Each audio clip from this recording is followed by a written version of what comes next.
got next? All right. No, no, no. Oh, okay. You know what it's time for? All right.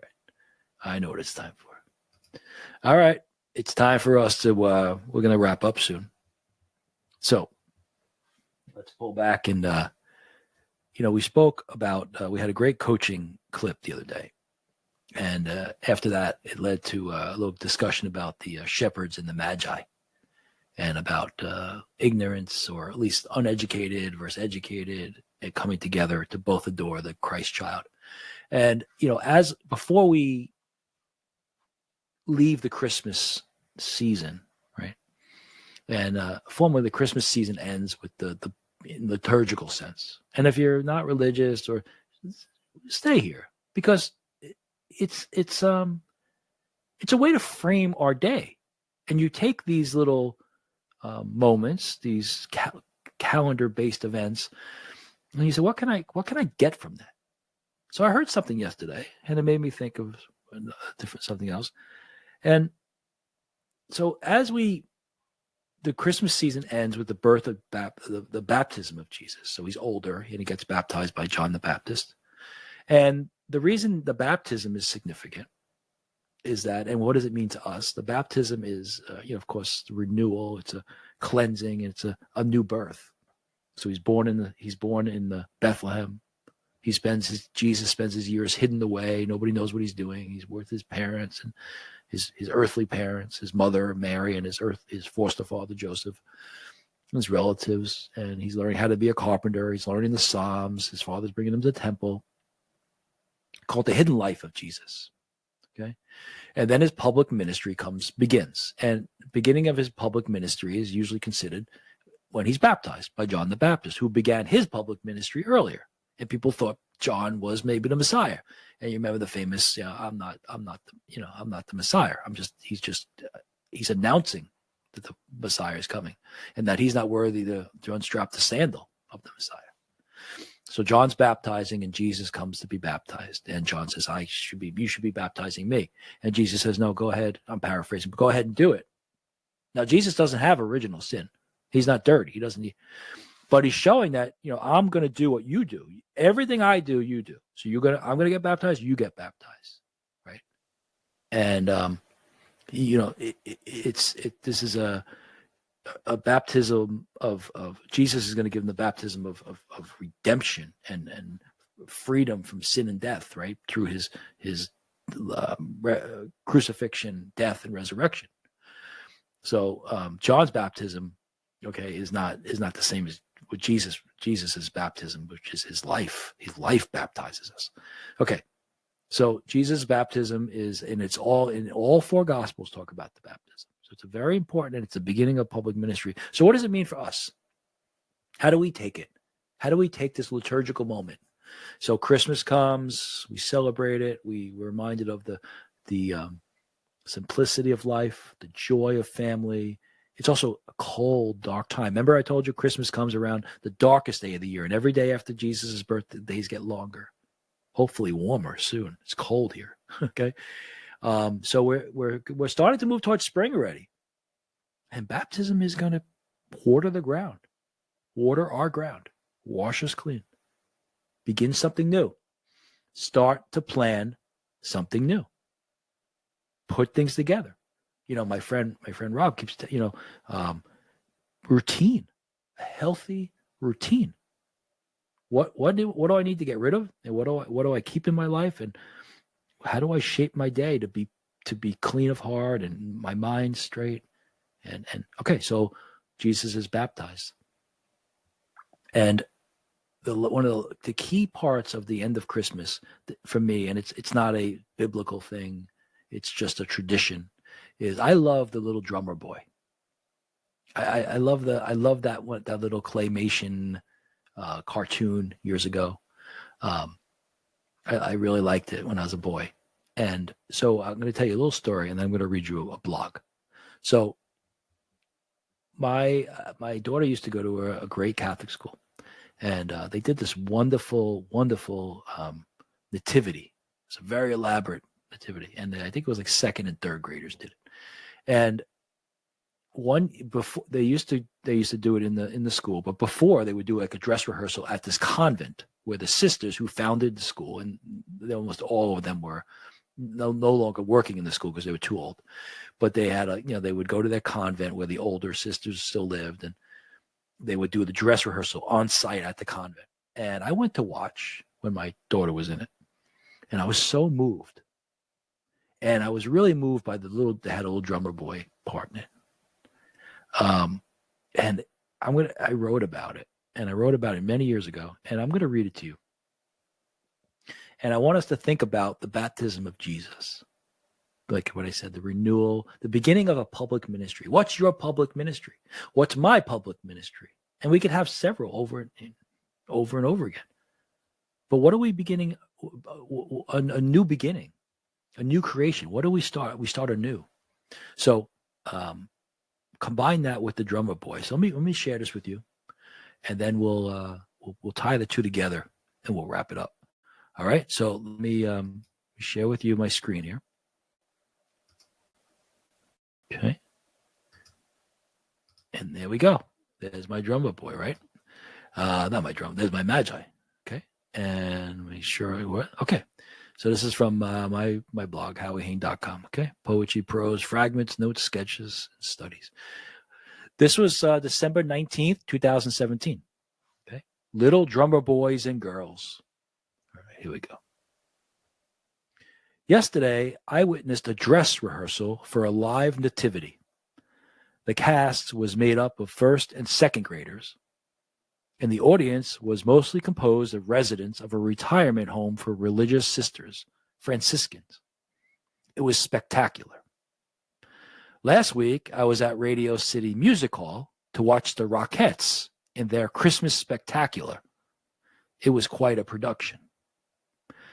Sitting in the dark this morning, I cannot help but contrast the two. I can't help but relate to the 7-year-old who played the part of the little drummer boy. As that child walked so slowly toward the foot of the altar, where the rehearsal was being staged, I saw my vocation in an entirely different light. The children were all singing their hearts out, and many of the 80 and 90-year-old sisters were mouthing the words. The boy with the drum didn't utter a sound. He just kept walking, slowly, extremely slowly, toward the altar.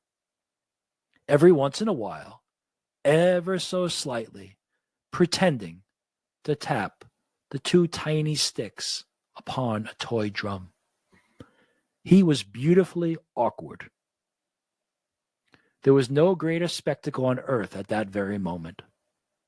Shall I dare to say, no greater event that heaven or earth has ever known. For a child was born. We were all being born. Come, they told me, a newborn king to see. Our finest gifts we bring to lay before the king. So to honor him, when we come, little baby, I am a poor boy too. I have no gift to bring that's fit to give the king. Shall I play for you on my drum? Mary nodded. The ox and lamb kept time. I played my drum for him. I played my best for him. Then he smiled at me and my drum. Oh, my goodness, it's beautiful, isn't it? It's really beautiful. Not what I wrote. What's beautiful is the innocence of that little boy, right? And it made me realize that he was so awkward, right? And we're all awkward. But he was beautifully awkward because he was doing what he was supposed to be doing. And the lines from the little drummer boy, it's like a prayer. And there were so many different versions of the song. You know, one of the great ones is by Joan Jett, the rocker, right? Joan Jett. And it's great, when someone makes a song their own. But let's look at those words again. Come, they told me, a newborn king to see. So we're all invited to come and see the presence of God's glory in the most humble setting. Our finest gifts we bring. We bring what we bring. If you're going to go see the king, you better bring something of value to lay before the king. So to honor him when we come. So if you're going to go see God and you're going to present, what are you going to bring to him? What are you going to bring to God? What do I bring to God? See how this is tied together to the baptism and a new project and what do we bring to the world? What do we bring to God? If we can't bring it to God, we bring it to our fellow humans that is God, his children. They're all God's children. So, if you want to please somebody, you want to bless somebody, and they have children. Do you think being nice to their children will make them happy? Of course. We want people to be nicer to our children than to us. If someone's going to get a gift, I'd rather them get a gift for my kid than for me, because we love our kids. So we look at the lines again. Think about it. Come, they told me, a newborn king to see. Well, you can't go see the actual Jesus, the physical human that lived.